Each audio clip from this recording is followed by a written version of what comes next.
मातीसाठी मरण पसंत केलं.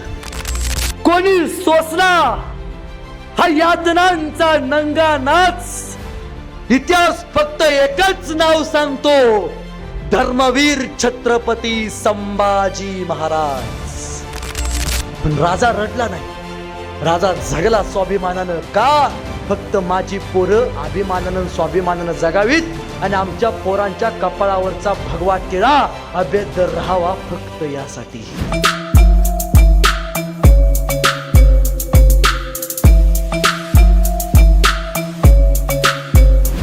या शंभूराजांना एकदा औरंगजेबानं दरबारात असताना प्रश्न विचारला. शंभूराजे, हमने सुना है की तुम्ही उत्तम मल्लविद्या खेळता. मग शंभूराजे, आमच्याकडे एवढे चांगले चांगले पैलवान आहेत, आमच्या पैलवानासोबत एखादी कुस्ती खेळ का? तरी शंभूराजे कडाडले.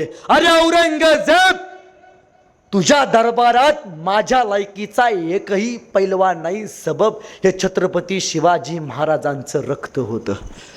या संभाजी महाराजांना फितुरीनं पकडण्यात आलं. संभाजी राजांचं बलिदान का आठवावं? कारण का तैनो तुमच्या कपाळावरचा, म्हणजे बलिदान यासाठी आठवावं, तुमच्या कपाळावरचा जो लाल कुंकू आहे ना, तो कुंकू सुद्धा छत्रपती संभाजी राजामुळे लागला, एवढं लक्षात ठेवा. जर संभाजी राजा नसता, म्हणजे जर शंभू राजा नहीं होते तो तुम किसी पतझड़ में आज पत्ते की तरह पड़ रहे होते. अगर शंभू राजा नहीं होते तो तुम किसी पतझड़ में पत्ते की तरह पड़ रहे होते. सदन तो भूल जाओ, तुम कहीं पर सड़ रहे होते. अगर शंभू राजा की गर्दन बलिदान ना देती तो किसी औरंगजेब के घर में तुम आज कलमा पढ़ रहे होते. किसी औरंगजेब के घर में तुम आज कलमा पढ़ रहे होते. आज कपाळावरती वारकऱ्याची भगवी टोपी जी घालतो ना, ते देणं छत्रपती संभाजी राजांचं आहे. संगमेश्वरच्या वाड्यामध्ये सायंकाळी संभाजीराजे मुक्कामाला होते आणि एक बातमी फितुरांनी तत्कालीन काळात असणाऱ्या औरंगजेबाच्या मुकरब खान नावाच्या सरदाराला दिली. मुकरब, संभाजी एकटाय, गाटा मारून टाका. आणि मुकरब फितुरांच्या साक्षीनं हळूहळू आंबा घाटामागे संगमेश्वरकडे जायला निघाले. कोल्हापूरच्या पन्हाळ्यावरती मालोजी बाबा उभारले होते आणि मालोजी बाबाचा एक सरदार पद गेला. बाबा, हो मालोजी बाबा, हे संभाजीराजे सायंकाळी 3 वाजता कुठं चाललेत? मालोजी बाबा उठून उभा राहिले, किल्ल्याच्या कड्यावरती गेले, दुर्बीण हातात घेतली, बघितली, हातात दुर्बीण सटटली. अरे राज नाहीत ते, मुघल आहेत. अरे दुश्मन आहे, संभाजी राजांना मारायला निघालेत. अरे निघा निघा, शिवाजी राजाचा पोरगा एकटाय, निघा. संताजी घोडा काढ. मालोजी बाबांनी घोडा काढला, संताजीने घोडा काढला आणि मालोजी बाबा आणि संताजी घोडा ताणत ताणत पळवत पळवत पळवत लवकरात लवकर संगमेश्वरकडे गेले. अरे वाऱ्याच्या दिशेने घोडा पळवत होते. संगमेश्वरमध्ये गेले आणि या मालोजी बाबांनी संभाजी राजांना उठवलं. राजा उठा, गनिमानं घात केला. राजा निघा, लवकरात लवकर नावडी नावाची नदी जवळ करा. राजा उठले. कोण येतोय? राजा मुकरब खान काही 400 लोक घेऊन आपल्याला पकडायला येतोय. खर तर शंभूराजाने शमशीर हातात घेतले. आपला मित्र कवी कलश याला घोड्यावरती बसवला. स्वतः संभाजीराजे घोड्यावरती बसले. राजा निघा. राजा घोडखिंडीमध्ये बाजीप्रभूंनी जशी खिंड सांभाळली, या संगमेश्वरची खिंड सांभाळायला हा मालोजी बाबा समर्थ आहे. तुम्ही बिनगोर जावा. राजाने घोडा ताणला, पण घोड्यावरनं पळत असताना कवी कलश खाली पडले. आपल्या मित्राला उठवण्यासाठी महाराज पळत माघारी आले. कवी कलशांना घोड्यावरती बसवलं आणि राजे नावडीच्या जवळ गेले. पण मुकरब खानानं संपूर्ण नदीवरती आपलं सैनिक उभा केलं होतं. एका नदीला समुद्र पकडायला आला होता.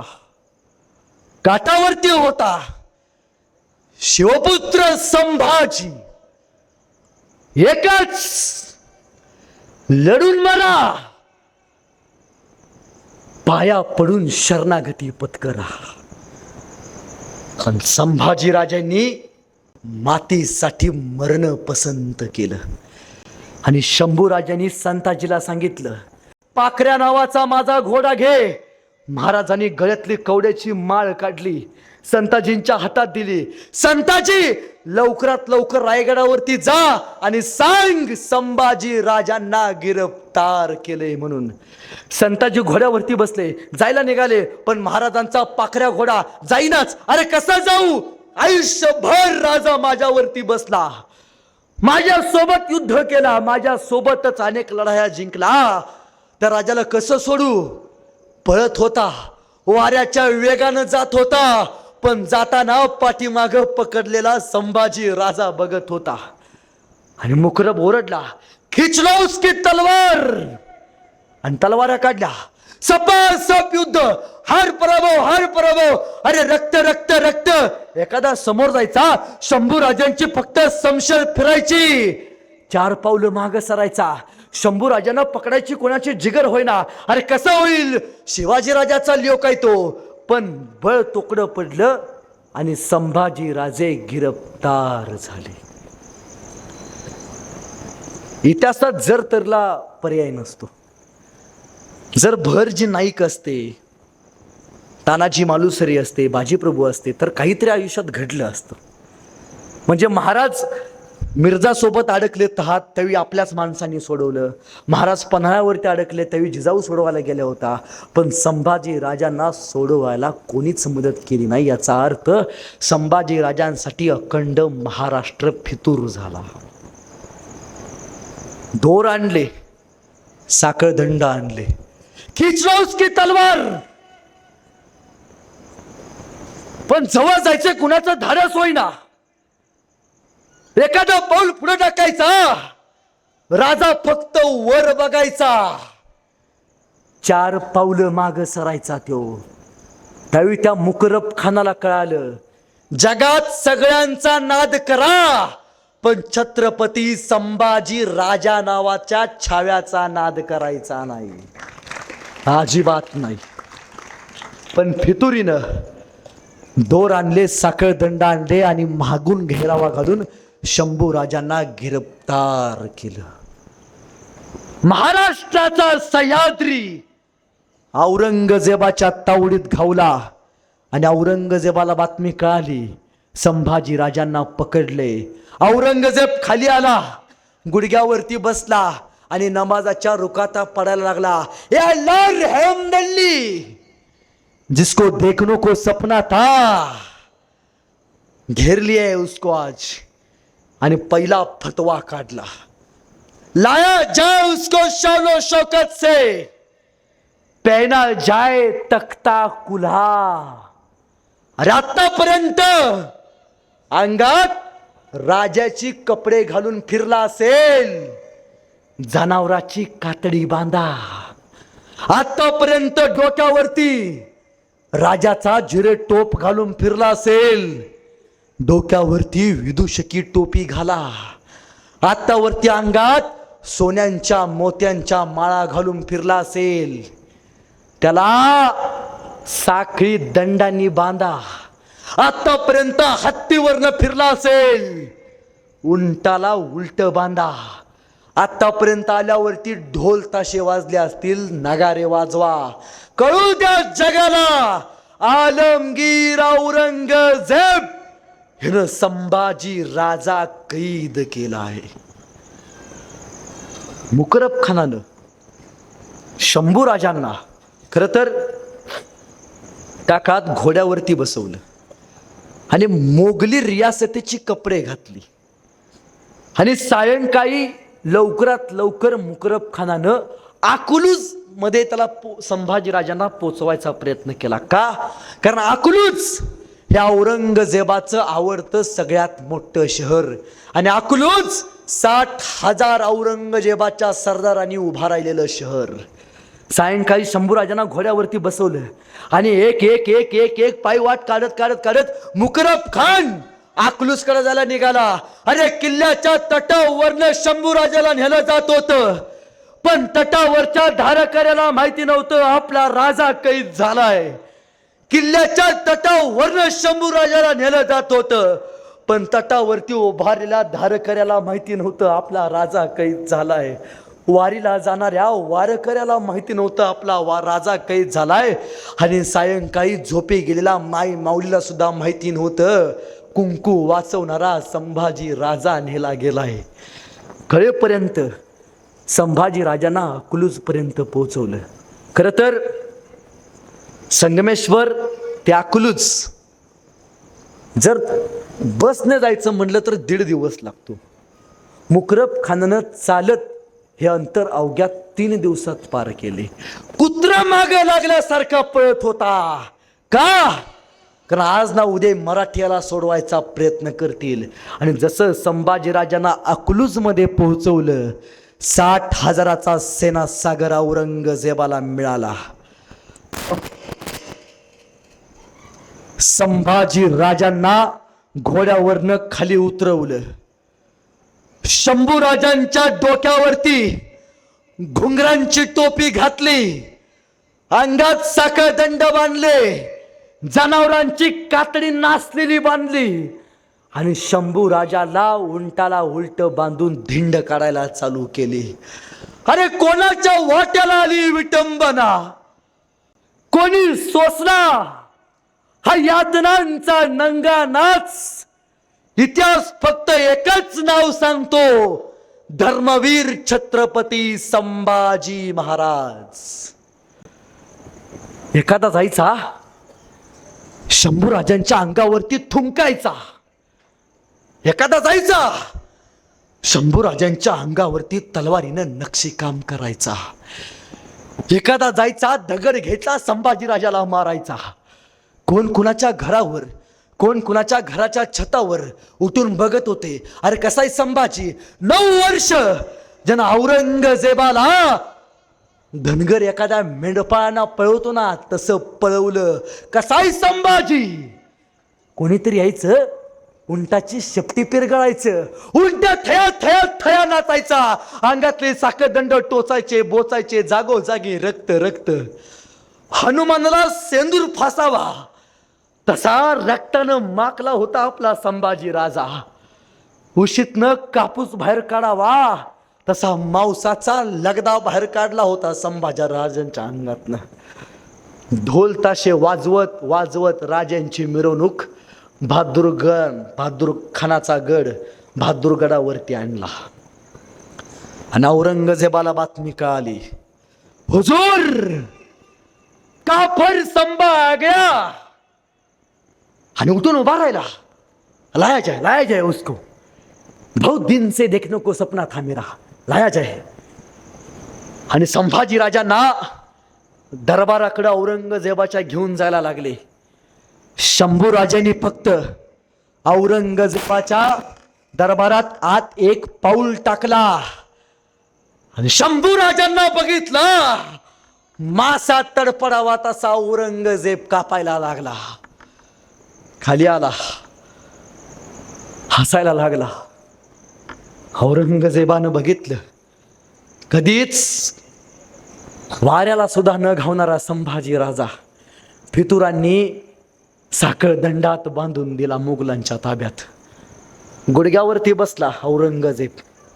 आणि औरंगजेबाला आता खुदाला म्हणतोय औरंगजेब, अल्लाह रहम, सपना साकार हो गया मेरा. हे अल्लाह, इसको देखने को सपना था मेरा, आ गया सामने, अब दिखाएंगे औरंगजेब चीज क्या है इसको. आणि खाली बसलेला बघून संभाजीराजे कवी कलशाला म्हणतात, कवी कलश तो वरनं खाली येऊन बसलाय माझ्या पुढं. ह्या प्रसंगावरती एखादी सुचते का कविता? अरे मृत्यूच्या दारात आहे, औरंगजेबाच्या समोर आहे राजा, आणि या प्रसंगावरती सुचते का कविता म्हणतोय. कवी कलश म्हणाले हो, मग म्हणा की एखादी कविता. आणि कवी कलश म्हणतात, राजे तुम क्या खूप लढे हो जंग, राजे तुम क्या खूप लढे हो जंग, देख के तुम्हारा तेज तखत त्यजत औरंग. अहो राजा, तुम्ही काय लढला जंग. तुमचं ते शौर्य आणि पराक्रम बघून औरंगजेब स्वतःच सिंहासन सोडून तुमच्या समोर येऊन गुडघे टेकून बसलाय. चोप. आलमगीर के सामने कोई नहीं बोलने का. चोप. तख्तावरती येऊन बसला आणि म्हणतोय 9 साल का था ये 9 साल का था तब मुझे मिला था आगरा में. तब मैंने इसको पूछा था क्यों रे संभा तुम्हें हमारा डर नहीं लगता. तब इस 9 साल के संभा ने मेरे को जवाब दिया था अरे औरंगजेब हमें किसी का डर नहीं लगता, लेकिन औरंगजेब हमारी वजह से सबको डर लगता है. सच कहा था अब दिखाएंगे. उभ्या आयुष्यात 3 चुका केल्या म्हणला. उभ्या आयुष्यात 3 चुका केल्या. पहिली चूक, शहाजीला जिवंत सोडला. शहाजी मारला असता शिवाजी तयारच झाला नसता. दुसरी चूक, आग्र्यातनं शिवाजीला जिवंत सोडला. शिवाजी मारला असता संभाजी तयारच झाला नसता. तिसरी चूक नाही करणार. आणि पहिला प्रश्न विचारलाय क्यों रे संभा सच बता स्वराज्य का खजिना किधर रखा है. आणि कडाडला राजा ही सगळी माणसं आणि हा सह्याद्री आमचा आहे. तू घेतलास फितुरीनं पण घेऊ स्वतःच्या मनगटावरती. चुप. जो पूछा है वही बताने का. आणि दुसरा प्रश्न विचारतोय औरंगजेब संभाजी राजांना सच बता म्हण कौन कौन से सरदार तुझमें सामील थे. आणि कडाडला राजा ही सगळी माणसं आहेत ना आमच्या आहेत, माझ्या राजानं कमवलेली आहेत. घेतलास तू फितुरीनं पण हा संभाजी तलवारीच्या पात्यावरती शत्रूला भाजणार आहे. घेऊ परत. ले जाए जाए इसको. इसके आके बहुत सताती है मेरे को. ले जाए जाए और बांध दिया जाए इसको. संभाजी राजांना मृत्यू दंडाला बांधण्यात आलं आणि पहिला फतवा काढला. मौलवींना विचारलं क्या किया जाए. इसकी आंखें निकाल दो. बहुत बोलते इसकी आंखें निकाल दो. पण मौलवींनी सांगितलं एक काम करायचं, कुठली शिक्षा द्यायच्या अगोदर ती शिक्षा पहिल्यांदा त्याच्या मित्राला कवी कलशांना द्यायची. आणि एके दिवशी सायंकाळी औरंगजेब आणि मिर्झा गेला सोबत. आणि औरंगजेब विचारतोय, मुकरब खान पण विचारतोय कवी कलशांना, हे कवी आ मेरे पास क्या बचाए उस संभा के पास. जिंदा छोड़ देंगे एक बात बता दे स्वराज्य का खजिना किधर रखा है. आणि हे बघितल्याबरोबर कवी कलश शंभूराजांना म्हणतात, शंभूराजे सुना आपने क्या कह रहा है औरंग. कहता है आ मेरे पास जिंदा छोड़ देंगे. अरे औरंगजेबाला बघून म्हणतोय कवी कलश, नमक है रे हम शंभू राजे के नमक. जिएंगे शंभू राजे के साथ और मरेंगे भी शंभू राजे के साथ. अरे औरंगजेब, हाथी घोड़े तोप तलवारें, हाथी घोड़े तोप तलवारें, फौज तो तेरी सारी है, लेकिन जंजीर में पकड़ा राजा मेरा अब भी सब पे भारी है, अब भी सब पे भारी है. चुप. कलम कर दो इसको, काट दिया जाए इसको. आणि कवी कलशांना घेऊन जायला निघाले. राजे जा रहे हैं, आखरी मुजरा स्वीकार कीजिए हमारा. आणि मुजरा दिला आणि राजे गेले आणि पहिली शिक्षा सुनावली, निकाल दो आके. आके बहुत बोलती है उसकी, निकाल दो. लाल बुंद तप्त सळ्या राजांच्या जवळ आल्या. अहो ज्या डोळ्यांनी आयुष्यभर सह्याद्रीचं सौंदर्य बघितलं ते डोळे आता जाणार होते. जवळ आल्या, जवळ आल्या. शंभूराजे बांधलेले जवळ आल्या आणि लाल बुंद तप्त सोळ्या गुपसल्या संभाजीराजांच्या डोळ्यात आत आत आत आत आत गेल्या. भुबळ घेऊन बाहेर. अरे वेदनांच्या लवलव करणाऱ्या वेदना भुबळ बाहेर काढली शंभूराजांची डोळ्यातनं. डोळ्यात काठी गेली तर 4 दिवस डोळा घेऊन बसतो आपण. लाल बुंद तप्त सळा गेल्या असतील, किती किती वेदना झाल्या असतील. राजा रडला नाही, औरंगजेबाच्या पायात तर अजिबात पडला नाही. राजा जगला स्वाभिमानानं आणि मातीसाठी लढला स्वाभिमानानं. दुसरी शिक्षा सुनावली, उसके कान कलम कर दिया जाए. आणि हापशी जवळ आले. ज्या कानानं सह्याद्रीचं सौंदर्य ऐकलं, ज्या कानानं हर हर महादेवाची गर्जना ऐकली, ते कान आता जाणार होते. जवळ आले, जवळ आले, समशेर बाहेर काढली, साप पकडणं चालवली, कान कलम केले. डोळे उरले नव्हते ना कान उरले होते, उरले होते फक्त शब्द देणारी जीभ आणि महाराजांचा देह. तिसरी शिक्षा सुनावली, उसकी जबान बहुत बोलती है, निकाल दो. अरे ज्या तोंडाने जगदंब जगदंबची घोषणा दिली, हर हर महादेव गर्जना, जी जीभ आयुष्यभर देत राहिली, ती जीभ आता जाणार होती. हापशी जवळ आले, शंभूराजांच्या जवळ आले आणि हापशीने शंभूराजांचं तोंड उघडायचा प्रयत्न केला. तोंड उघडे ना, तोंड दाबून धरलं, उघडे ना. अरे कसं उघडेल? वाघाच्या जबड्यात घालून हात मोजती दात, या आमची अवकात सांगणारा संभाजी राजा आहे तो. कशी उघडेल? शेवटी हापशीने युक्ती काढली, शंभूराजांचं नाक दाबून धरलं. नाक दाबून धरल्याबरोबर श्वास गुदमरला. श्वास घेण्यासाठी तोंड उघडले, सांश्यात घातली, जीभ बाहेर काढली, तलवार काढली, साप.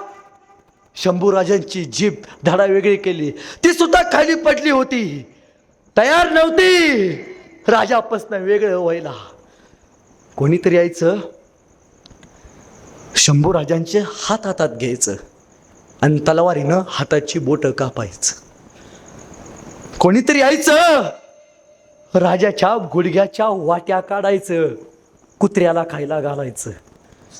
कोणीतरी यायचं, तलवारीनं संभाजीराजांच्या अंगावरचं कातडं काढायचं आणि फेकून द्यायचं. अरे बुकुड सोलावं तसं संभाजीराजांचं कातडं सोललं गेलं होतं.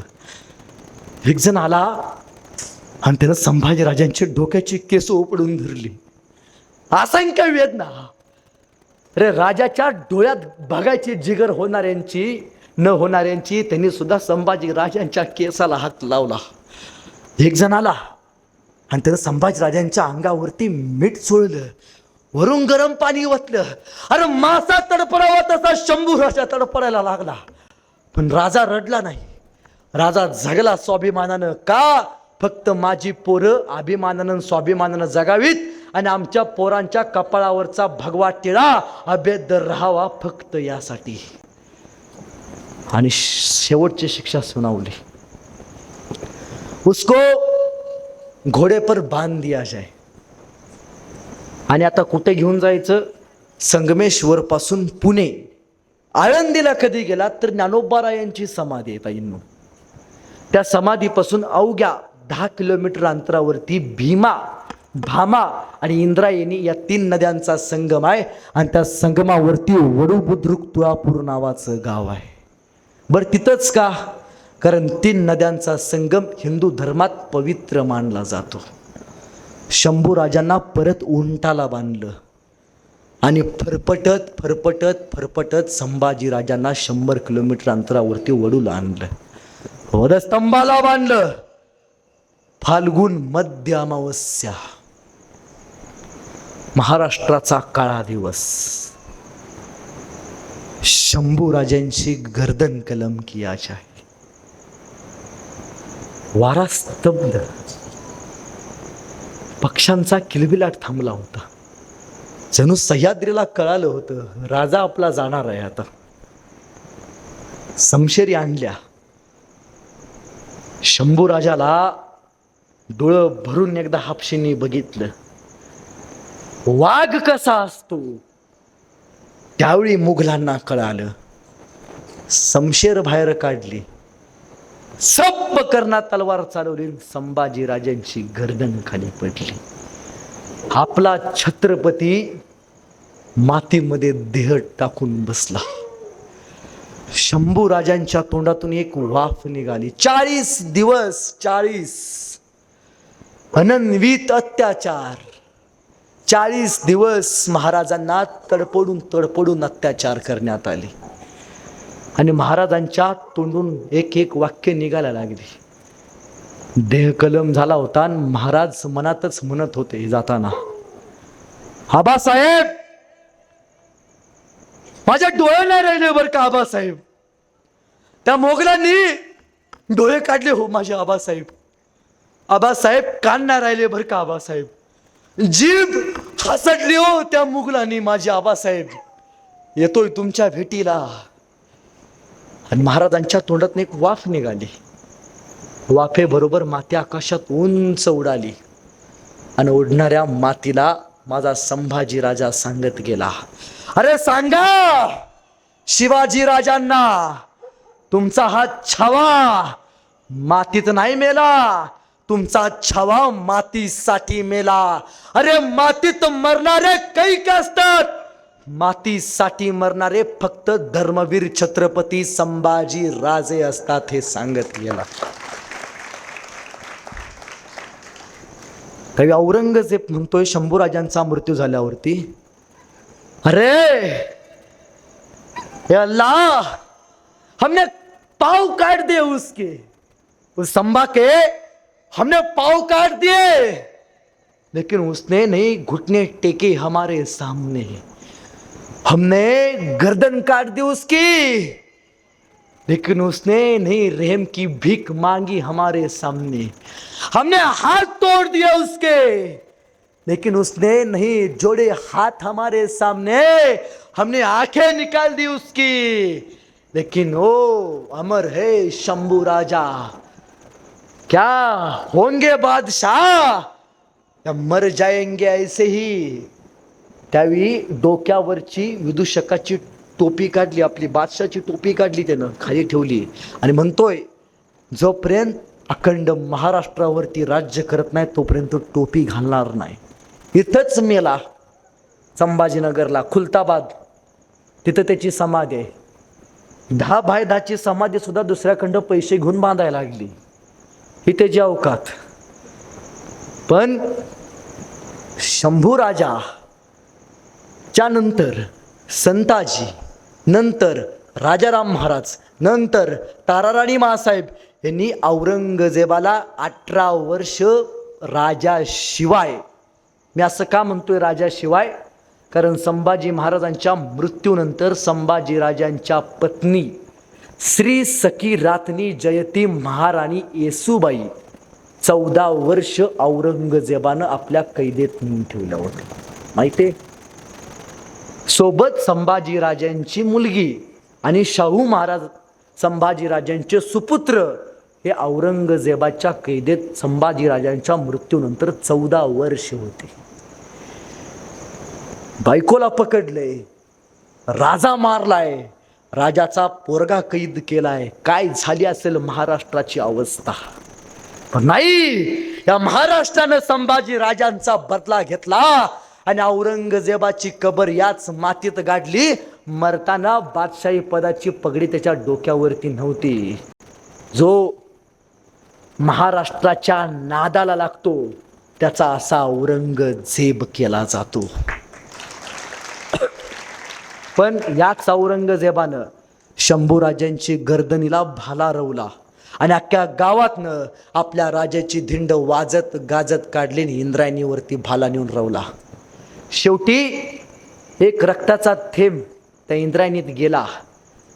आज पोरांनो आयुष्यात कधी आत्महत्या करू वाटली, कधी मरू वाटलं तर एक काम करायचं, गाडी काढायची आणि महाराजांच्या समाधीपाशी जायचं आणि त्या साईडनं जाणाऱ्या इंद्रायणीला फक्त विचारायचं, सांग ना इंद्रायणी, कसा लढला माझा संभाजी राजा. ती इंद्रायणी सुद्धा सांगेल, अरे ऐक, तुझा राजा लढला स्वाभिमानानं, तुझा राजा मातृभूमीसाठी जगला स्वाभिमानानं, तू सुद्धा तसा जग, एवढीच आशावाद व्यक्त करतो.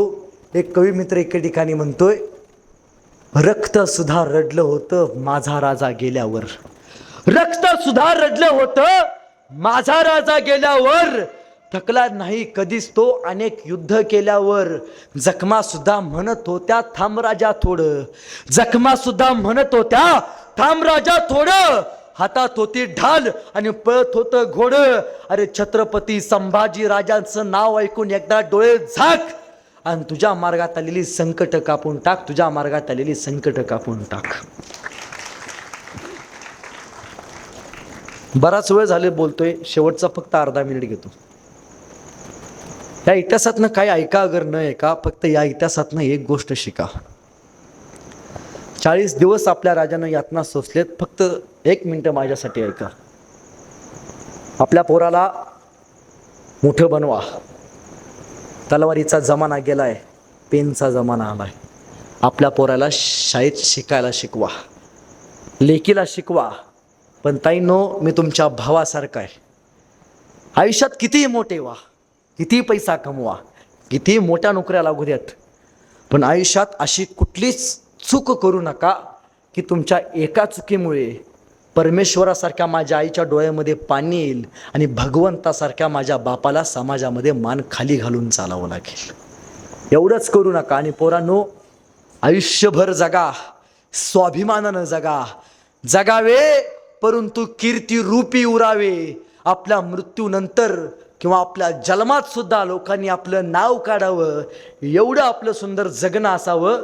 मी आयुष्यात माझ्या घरी कधी या ताईंनो, मी जन्मल्यापासून आत्तापर्यंत एकदाही टी व्ही बघितला नाही, एकदाही नाही. माझ्या घरात टी व्ही नाही. माझ्या वडिलांचं एक 60-70 लाखाचं घर असेल, पण घरात टी व्ही नाही. माझ्या वडिलांनी माझ्या घरात टी व्ही बसवला नाही, पण माझ्या वडिलांनी माझ्या घरात 40,000चा टी व्ही न बसवता 40,000ची शिवाजीराजाची, संभाजीराजाची पुस्तकं मात्र जरूर आणून ठेवलेत. आपल्या पोराला शिवाजीराजाची, संभाजीराजांची पुस्तकं वाचायला द्या. सायंकाळी हे डबडाय का नाही, हे बंद ठेवायचं. आपल्या लेकाला जवळ घ्यायचं आणि आपल्या लोकाला शिवाजी, संभाजी राजा नावाचा इतिहास वाचून दाखवायचा. नक्कीच येणाऱ्या काळात तुमच्या भडगावमध्ये एक तरी तानाजी बाजी जन्माला आल्याशिवाय राहणार नाहीत. जाता जाता एवढंच सांगतो, हर हर महादेव आवाज सुटला, हर हर महादेव आवाज सुटला. मुघलांच्या कपाळी घाम फुटला. आम्हा मर्द मावळ्यांच्या झळकल्या चमकत्या तलवारी, मुघल पळती माघारी. राजे, अजून तुम्ही 10 वर्ष जगला असता, मुघलांनी सुद्धा कपाळावरती भगवाच लावला असता, मुघलांनी सुद्धा कपाळावरती भगवाच लावला असता.